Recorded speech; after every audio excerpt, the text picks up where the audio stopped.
exclusivo. Alberto Cabrini investiga um crime envolvendo a máfia dos combustíveis. O assassinato do homem que combatia fraudes bilionárias em bombas de gasolina. O empresário apontado como mandante da execução decide falar pela primeira vez. Essa é a grande reportagem de hoje.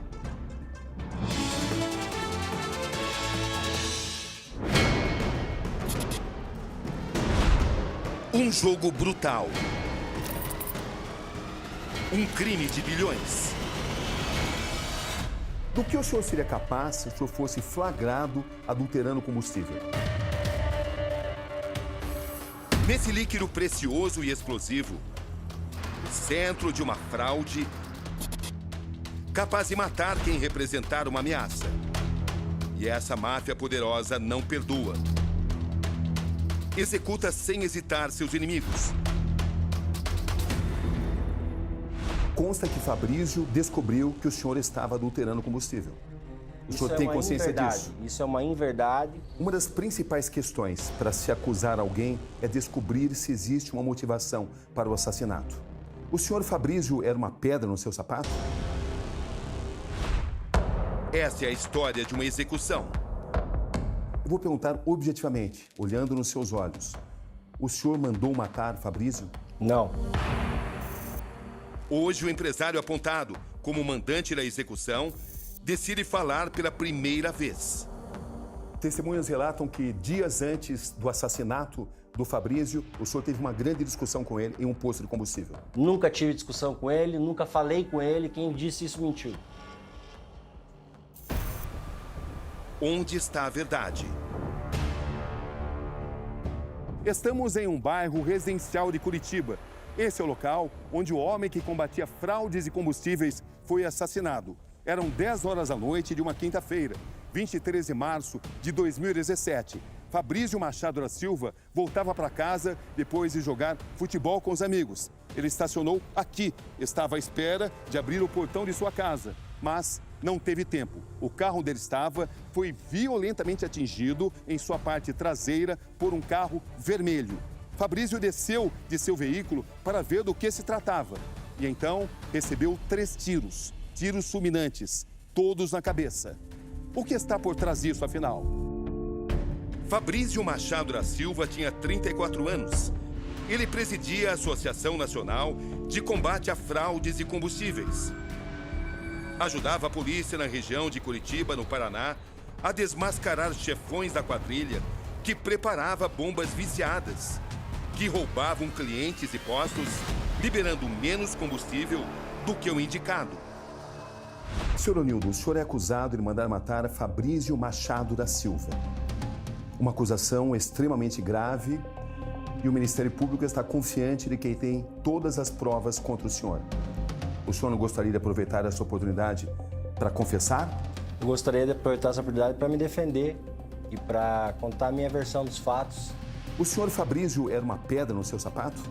Eu não conhecia o Fabrício. Eu fiquei conhecendo depois dos fatos, pelas mídias. Eu tenho posto de gasolina desde 2007. Esse fato da morte do Fabrício ocorreu em 2017. Foram 10 anos. Eu nunca fui fiscalizado por Fabrício em nenhum dos meus postos. Eu nunca conheci ele, nunca conversei com ele, eu nunca sequer ouvi falar dele. Não tinha motivo nenhum para fazer uma coisa horrenda dessa. Imagens e câmeras de segurança registram uma sequência reveladora. A engrenagem de um crime. Capão da Embuia, Curitiba. 23 de março de 2017, 7 da manhã. Um carro vermelho percorre as ruas em volta da casa de Fabrício. Uma motocicleta acompanha. 10 da noite, o mesmo carro vermelho volta. Fabrício é surpreendido ao chegar em casa. Uma batida na traseira de seu carro. Ao descer para ver o que aconteceu, o ataque. Ele é executado com 3 tiros na cabeça. O atirador foge. Outro veículo dá cobertura. O que chama a sua atenção na morte do seu filho? A brutalidade, a maneira como foi arquitetado o plano para mandarem matar meu filho. Quem mandou matar seu filho? Fabrício incomodava aqueles que adulteravam combustível. E o Onildo era um deles. O senhor seria capaz de mandar matar alguém que incomodasse seus negócios? Jamais. Eu não tenho coragem de matar uma formiga. Jamais. Eu sou pela vida. Sempre fui pela vida. Se o senhor não mandou matar, alguém mandou. Com certeza. O senhor sabe quem foi? Não sei. Um dos principais traços de uma máfia é a lei do silêncio. Um mafioso não acusa o outro. Eu não sei porque eu nunca participei de máfia, Cabrinho. O que o senhor sabe sobre adulteração de bomba de combustível e adulteração de combustível também? Eu não sei porque eu não pratico. Eu não sei. Mas estando no meio, o senhor sabe do que se trata isso. E eu acredito que existam postos que devem fazer isso, existam. Eu acredito que sim. Mas existe um laudo onde consta que o senhor, sim, estava adulterando bomba de combustível. Não, esse laudo é uma empresa privada. Quando foi colocada a Agência Nacional do Petróleo, que é a única que tem competência para aferir isso, foi demonstrado que não existia nada de irregularidade nos meus combustíveis. Mas quem teria interesse de forjar um laudo para prejudicá-lo? Pessoas com muito poder econômico têm interesse. Facções criminosas ao quais teriam interesse na morte de Fabrício. Estamos agora em Colombo, município que pertence à Grande Curitiba. Esse posto de combustível, na época dos acontecimentos, pertencia ao Nildo. Dias antes do assassinato de Fabrício, o Nildo foi visto aqui, discutindo com Fabrício. É o que relatou ao Disque Denúncia uma testemunha 13 dias depois da morte do fiscal dos combustíveis. Cadê as filmagens das câmeras, dos dias que eles falam que eu então falei com o Fabrício? Cadê? Por que não foi pedido na investigação as filmagens dos comércios regionais? Outra denúncia anônima. O nome desse rapaz é Patrick. Ele andou com essa família aqui na fazenda. A polícia chega aos executores do crime. Patrick Leandro, o Diabo Loiro. Ele é quem faz os disparos. E ele foi mandado por um tal do Nildo que tem posto em São José dos Pinhais, uma coisa assim. Ganhou 35 mil para matar esse homem. O senhor conhece Patrick Leandro? Não conheço. Não é o que dizem testemunhas. As mesmas testemunhas que foram em juízo e falaram que não confirmaram isso.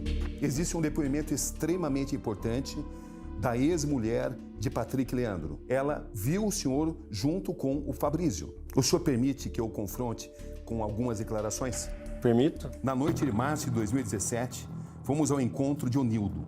Patrick recebeu 5 mil reais para comprar uma arma, simular um acidente de trânsito, descer do carro e matar a vítima. O senhor pagou 30 mil reais pela morte de Fabrício? Isso é tanto mentira que a data que ela fala que foi no meu posto pegar esse dinheiro, eu estava em viagem no México, a 6.500 quilômetros daqui. O Nildo forneceu a Patrick o endereço de Fabrício. Também forneceu uma foto da vítima e informações do veículo usado por ele. Esses detalhes não o incriminam? Tanto não incriminam que essa mesma testemunha foi na frente da juíza e voltou atrás sobre tudo o que ela falou. Existem indícios de que essa máfia está ameaçando pessoas para mudarem depoimentos. Como é que o senhor vê isso? Eu vejo isso como pessoas que devem ter um poderio econômico muito grande e devem ter uma estrutura muito forte. Sinceramente, o senhor não é peça disso? O senhor não é parte disso? Eu não faço parte de nada disso, não faz sentido nenhum na minha vida. Se você conhecer a minha vida, eu sou uma pessoa extremamente humilde, simples, eu só trabalho, eu vou para minha faculdade e vou para casa. Patrick ligou para o Nildo pedindo o restante do pagamento. Fomos receber o dinheiro.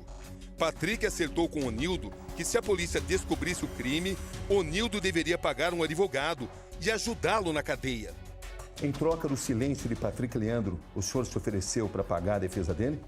Nunca ofereci, não conhecia Patrick Leandro e isso é mentira.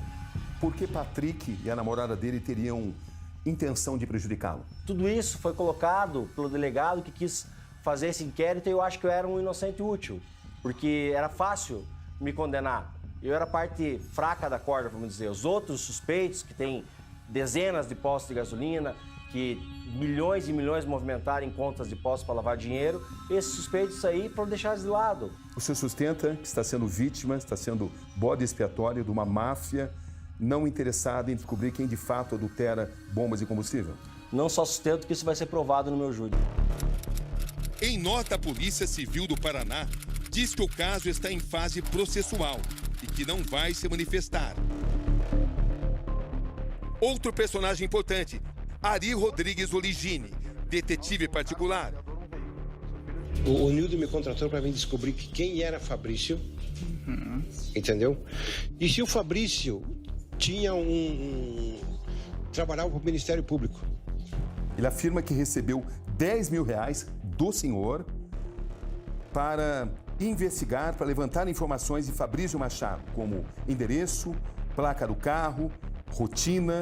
É interessante que esse detetive, então, deveria estar sendo acusado de envolvimento no crime. Mas me parece que foi interessante ele falar o meu nome na delegacia como uma senha para sair. Mas o senhor o contratou? Nunca contratei e nem conheço. Mas por que um detetive particular teria interesse em prejudicá-lo?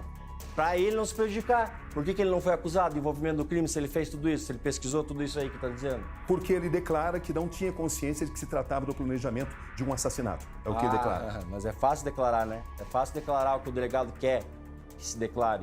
Quando eu já estava preso, quando eles precisavam arrumar provas contra mim, forjar provas como essa aí, porque esse mesmo detetive vai em juízo e fala que não me conhece depois. Por que será então? Mas o senhor estava tentando saber todos os passos de Fabrício?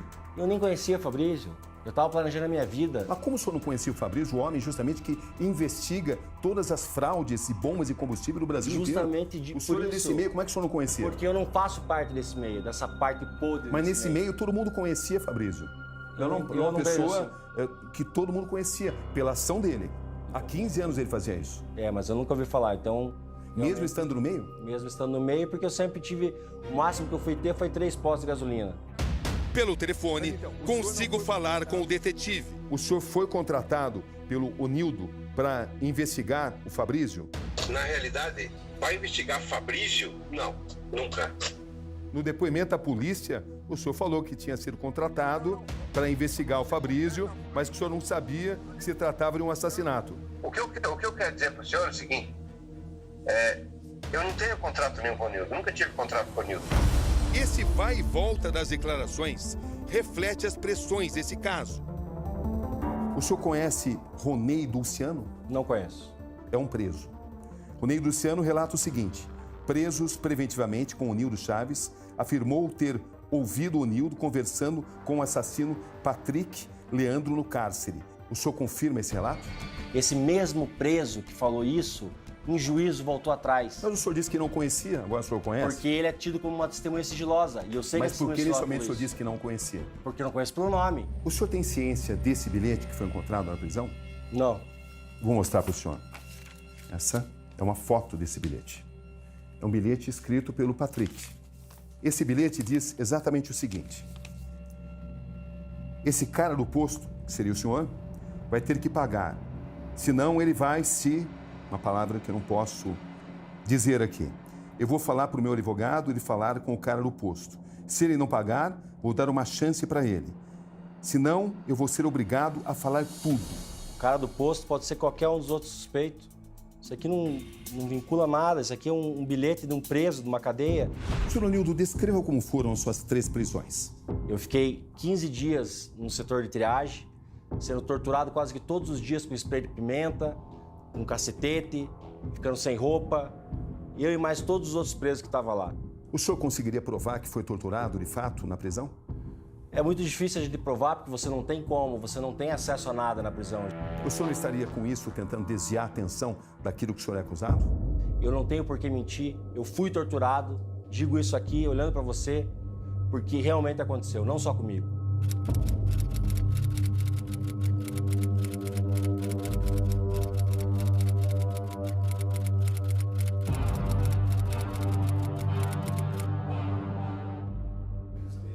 Nesse jogo brutal, 2 juristas importantes em sentidos opostos.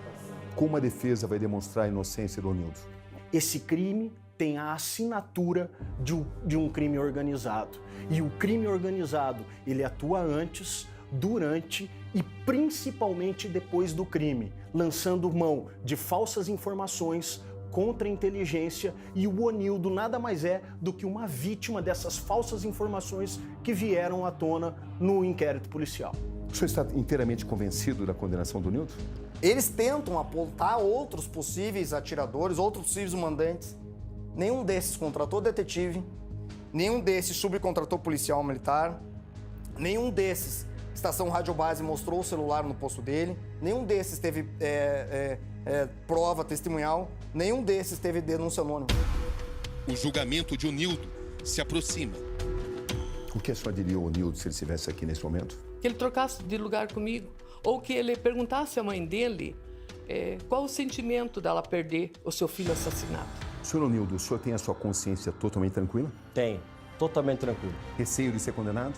Não, eu acredito na justiça, acredito em Deus, acredito nos meus advogados, acredito na verdade. E você já sabe, o Câmera Record com Roberto Cabrini é logo depois do nosso Domingo Espetacular.